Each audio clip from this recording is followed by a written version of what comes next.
probably Americans who visit New York see more of New York than New Yorkers who live in the city. Yeah. Yeah, that's true. Yeah. The ferry is one of the great sights because it doesn't really cost anything. It's only a quarter. What is Staten Island? Is it just like a... It's part of the city. Hi, welcome to the Amoeba Factory, the show that puts you at ease and the artist in the driver's seat. Join me, Mark Petraka, as we embark on a road trip to the Staten Island Ferry with today's guests, Dave Newton and Paul Marsh, two of the mighty lemon drops from Wolverhampton, England.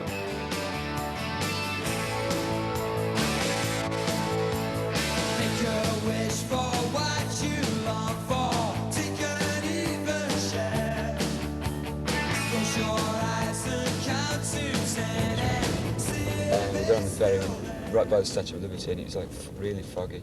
And we didn't even see this. See that. So you didn't see this. Well, maybe you get to see the Miss Liberty this afternoon. That's the nearest we ever came to like seeing something in New York. We've got a clear day. Yeah, it seems nice.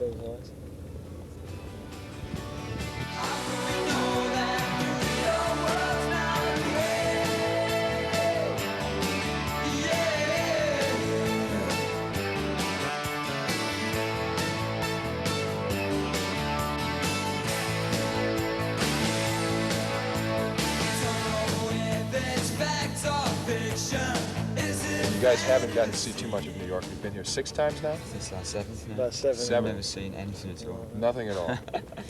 I'm looking forward to it today. Should be good fun. You've toured America, though. You've got to see some things, I hope, outside of just hotel Yeah, walls. it's a bit frustrating when like you sort of like last year we spent sort of 3 months touring the States, and like we, you know, like for instance we spent sort of 5 days in Florida. We played sort of 5 different cities. We didn't see like I can't recall seeing anything. You didn't even get to Disney Florida. World in No, Florida. nope, Nothing like that. You missed the pinnacle of America. Exactly. We've been to Disneyland in Los Angeles. Oh, okay. That was good. Either one. How did you guys get together in Lemon Drops? How did that all come about? So I started about 3 or 4 years ago. I knew Dave from school, we were like old friends. And we knew this other couple of guys, Keith in town, who we knew from a club in Dudley, where everybody used to just go and hang out and listen to bands and that. And we just sort of decided to get together. You know, it's more of just a bit of fun at first, just a hobby. You know. Now, that's something I haven't done in New York. It's a helicopter ride. That must be quite fun.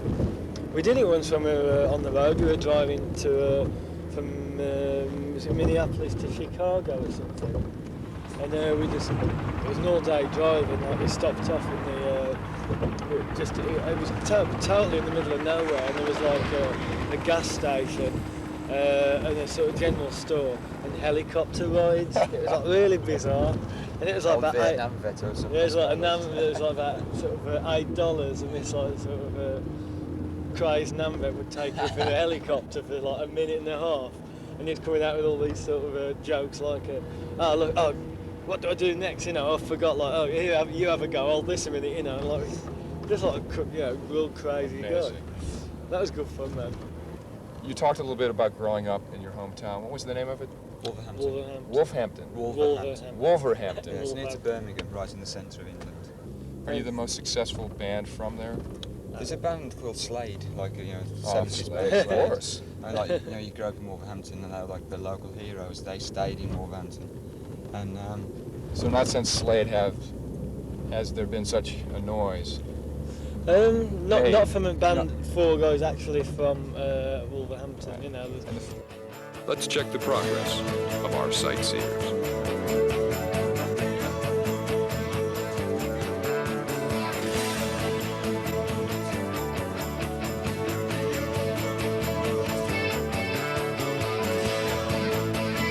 Coming to the States definitely influenced the band. You know, it gave us a lot more confidence, especially from an on-stage point of view. We were never like sort of comfortable sort of being on stage with like it's like standing on a box with like 1,000 people looking at you. You know, it's just like not. You know, we're not the type of people we didn't used to stand in front of our bedroom mirrors, sort of like wanting to be sort of pop stars. Posers. Yeah, that's it. Well, we're not like that, you know.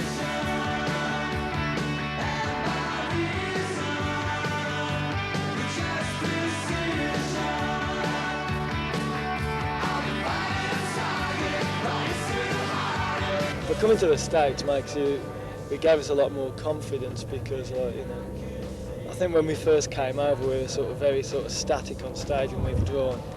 And I think, like, we realised that if you sort of play your guitar really fast and put your hand out like that, everyone sort of in America sort of seems to really like, yeah, and you get a response. And you think, it's not bad, is it? I'll try it again, you know. Probably Americans who visit New York see more of New York than New Yorkers who live in the city. Yeah, that's true. The ferry is one of the great sights because it doesn't really cost anything. It's only a quarter.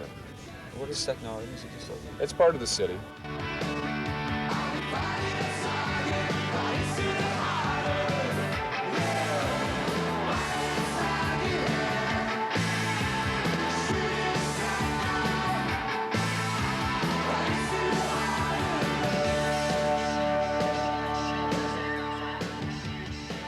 It's just a name, really. Now, I mean, you know, I suppose if in an ideal world, it's not that, you know. Look, I don't think it totally suits what we do, sort of, really anymore. It's just a name, really, and we're stuck with it. Because we were going to be called just the Lemon Drops, but that sounded a bit sort of wimpy, and we put the mighty in to make it a bit harder.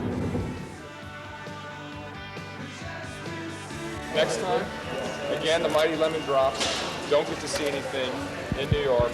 We don't have any quarters. You take the Staten Island Ferry. We'll get our quarters together. Yeah. Let's take the Staten Island Ferry. Is that the actual island? It's over there. The big island right there. Coming up next, bowling with Père Ubu. That's incredible.